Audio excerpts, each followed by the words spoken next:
Checking in with the Wtr Dancer by Tassie Coates, novel set in a alternate universe, uh, southern United States during before this, just before, I don't know, just before the Civil War, when slavery is in full force, following Hiram Walker, a slave, son of a white, one of the slave masters, who has the power to teleport, and indeed at the beginning of the novel, teleports himself and his white half brother into the water. His brother drowns, and when he is fished out, he finds himself enmeshed in the underground. And in this section, we get more with a character called Moses, whose first name is Harriet. And it's indeed in this section that as we do, does a mission with her, and as Moses, she reveals to Hiram that what's the connection with conducting? It's water, and for Harriet, she walks into the water, and the water parts like Moses in the Red Sea, and she leads her people to freedom.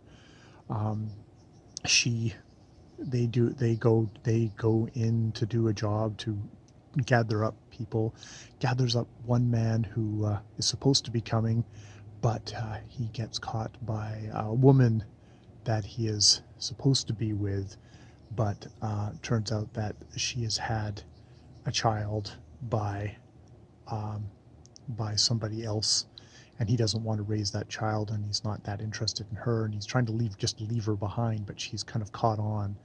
And Hiram's like, no, we will get you out. And The man actually kind of comes around to that point of view himself. And Hiram, uh, through the situation, um, Harriet, who reveals that her last name indeed is Tubman, that she too had actually kind of troubles with a man, a John, who she married, a John Tubman, um, who ended up loving another woman, and that she was like angry at that, but ended up letting that go and leaving him to his own life, and him as well. And he realizes, Hiram realizes, like, oh, I need to go back for Sophia. That's going to be my thing. And they're like, Sophia and Athena, the old woman who raised him when his mother was sold off. And he says this to, is it Corrine? Corrine, who's like, she's old, Athena's too old, and Sophia doesn't have use to us. And it's like, no, these are the two that I want out, and you're going to promise me that when the time comes, you will do it.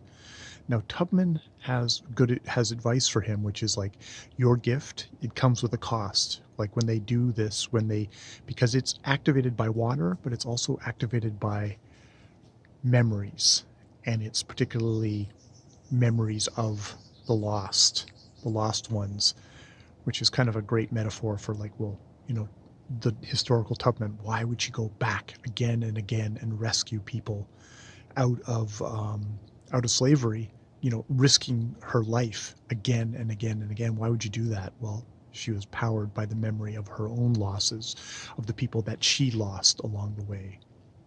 And that's indeed what seems to be what powers Hiram in his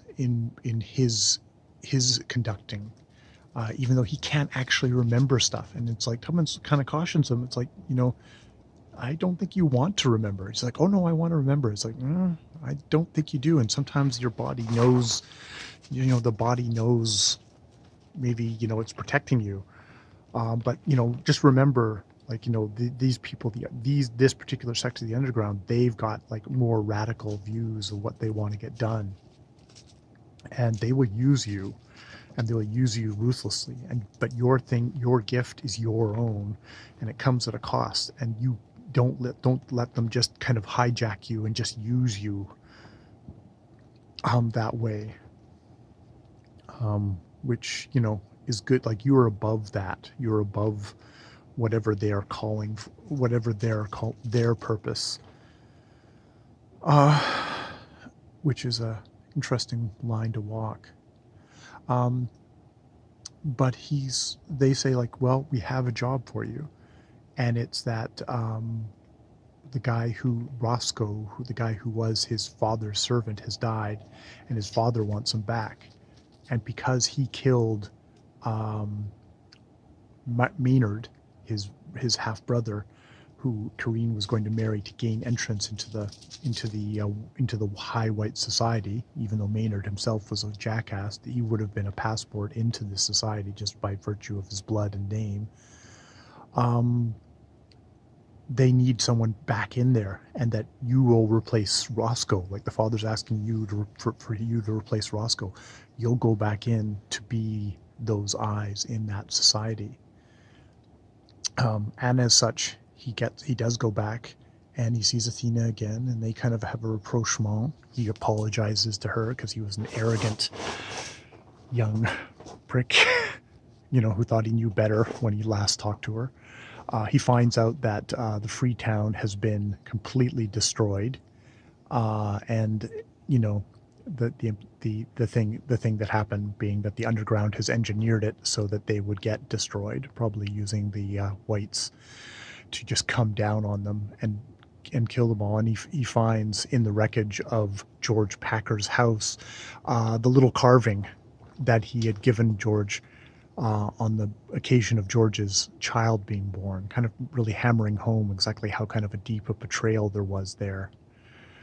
So, but he also sees Sophia who has a child, and he realizes that Sophia was pregnant with it's the child of the white guy, I think it's its uncle, half uncle or whatever, that white uncle that had been using her as his sex slave, and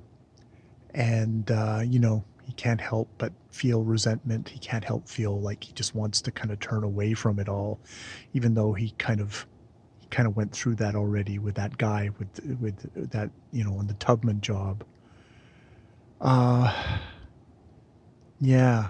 So it's all that kind of complexity, and all that just sort of all the dehumanization and all the kind of how it digs its claws into you. It's like she'd known she was pregnant, and that was the reason she was running. It wasn't that, particularly that she maybe loved Hiram, and Hiram's like, oh, I was being straight with her. And Athena, he says this to Athena, and Athena's like, bullshit. You weren't being straight with her any more than she was with you, and if you believe that, you're fooling yourself. So, yes, that's Wtr Dncr. So that's the Wtr Dncr so far. So yeah, some really good use of fantastical, maybe folklorish. I was wondering, like, is this using kind of black folklore in storytelling? Finding that magic realism in a kind of a way that's kind of that entwines with history of black people in North America. All right, I will leave it there. More videos later.